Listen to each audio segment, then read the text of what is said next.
All right, so I'm in an E300, or I should be a jackass and say I'm in a E300, and I don't like this car. First time in it. Reason it's with me is because the air suspension isn't working and the AC isn't working. So I gotta try to get it into driveway, and this car is super fucking low, so it's gonna scrape.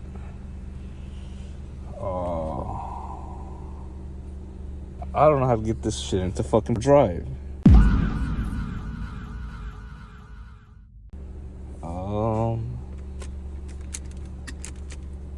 Is this?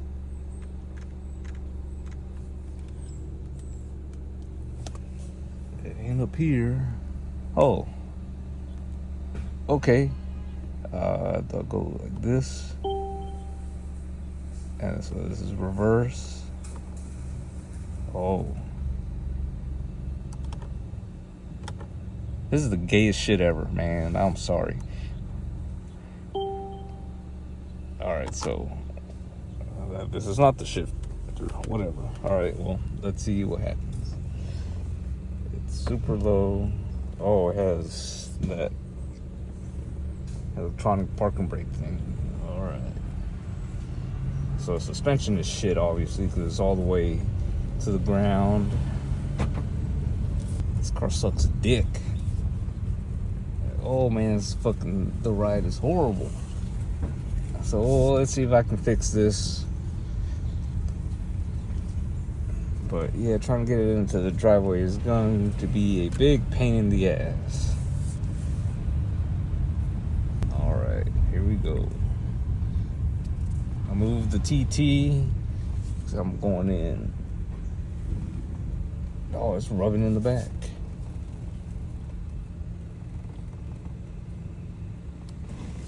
Yep. Okay, that wasn't that bad.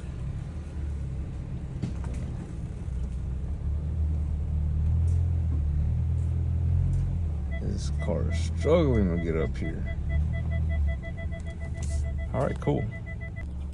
Okay, so I'm in the driveway, and now I don't know how to get it in the park. Do I press this button? Oh, okay, there we go. This is fucking retarded. But whatever. I'm sticking to manuals, man. Fuck this trash.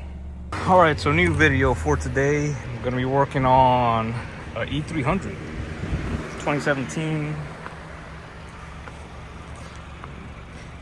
The cars that I prefer to work on. Alright, so it's a E300 4MATIC. It has that air suspension, and as you guys can see, this bitch is tucking bad. The ride is extremely bumpy, so that's one of the reasons why it's here with me. Even though I'm not a professional mechanic or anything, I'm just a fucking professional jackass. This car here, the AC is not working. It's blowing, but it's blowing hot air, warm air.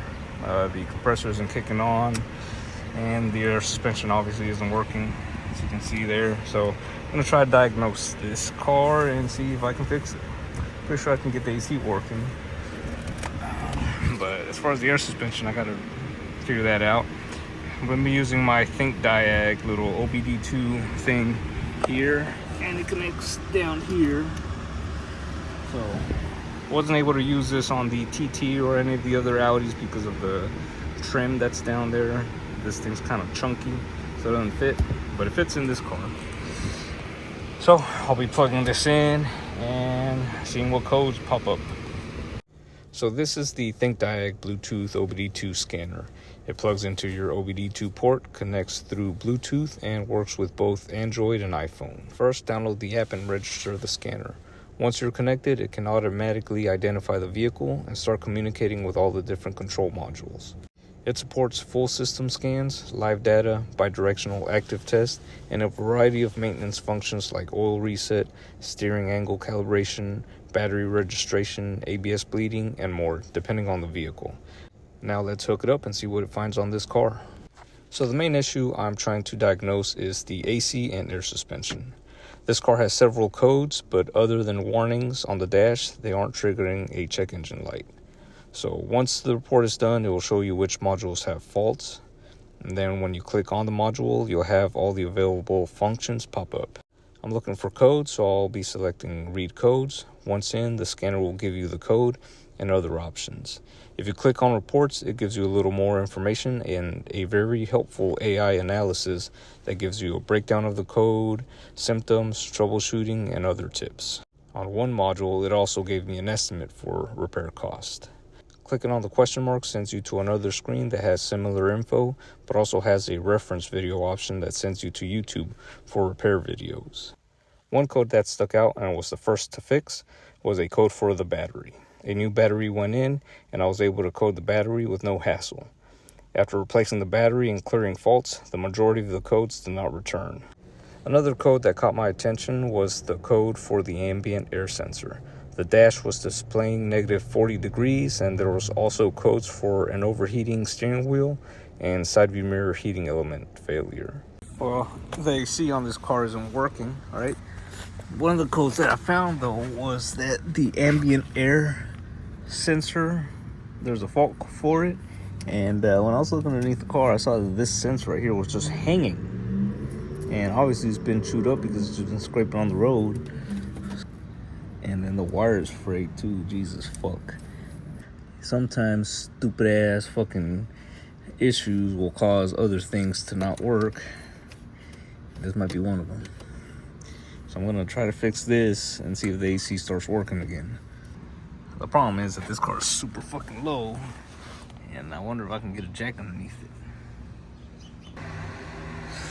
Alright, so to be able to jack this car up, we had to drive over a block of wood to be able to get the jack in. Alright, so I did some digging online, and I believe that sensor is supposed to live in this little hole here, but it's not there. So this is probably hanging, and the car bottomed out somewhere and just yanked it out. And now I gotta replace this whole fucking, well, not the whole loom, because it looks good up there. I found a part on Amazon that comes with the pigtail as well, so I'm gonna order that and just solder it in place and see if the AC starts working. So I'll just tuck this bitch up here. But yeah, all the plastic skid plates are just fucking destroyed. Fender liner worn the fuck out. Here's the AC compressor, so I'm gonna check that out. The AC compressor is up there, but I might not even have to touch it. All right, cool. Let's go order parts overnight. Here's my stepson. Where's he at?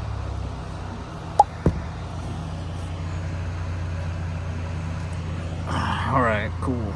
All right, so parts finally came in. Here is the Dorman sensor that we ordered and the pigtail. Now, we ordered two kits, one no-name Chinese kit that came with a sensor and this wire, but the reviews for the sensors were kind of iffy. So I decided to go with the Dorman sensor instead, and then just use the pigtail off the other one. And this is what the connector is supposed to look like. And this is how it looks like now. So I am gonna have to cut around up here, and then I'll be using some of these heat shrink butt connectors that I got for Amazon a while back to repair the wire. And unfortunately these wires are just all black, but if you look at the connector, you'll figure out which one goes where. So even though it's all chewed up, this little part here, this little tab, because this is negative and then positive, so just gotta orient this plug the same way. And then the little sensor here, I'm going to install this right now though. Alright, so here's the sensor, and this sensor goes into this little hole here. So,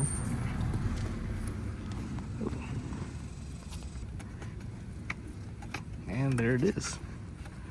So, and you can spin it while it's in there. It's kind of hard to spin, but I'll spin it to where that little tab is easily accessible. And I gotta cut this out and put the new one in. All right, here it is, crimped up and heat shrunk. And I'm just gonna wrap it around with some electrical tape and try to find a good place to tuck this into so it doesn't stick down as much. And then I'll plug it in and see what happens from there. All right, have it all wrapped up with electrical tape, and I zip tied the loom to the top of this bracket. 89 degrees. Compressor is spinning. All right, so I'm in the car with the windows up. Proper temperature up here on the dash, 92 degrees. It is hot outside. And I have the AC in the middle setting, and it is blowing cold. So this little THINKDIAG OBD2 scanner saved the day. Owner wanted me to replace the compressor because he thought that was the issue, and I told him to wait and let me dig into it. I'm glad I did because it saved us a bunch of money. So I'll put links to this down below, same with any of the parts that I replaced to get the AC fixed. And next up on this E300, because I'm not done with it, is fixing the air suspension. So if you want to stay up to date with that, like, comment, share, subscribe, hit the bell notification, and I'll see you guys in the next one.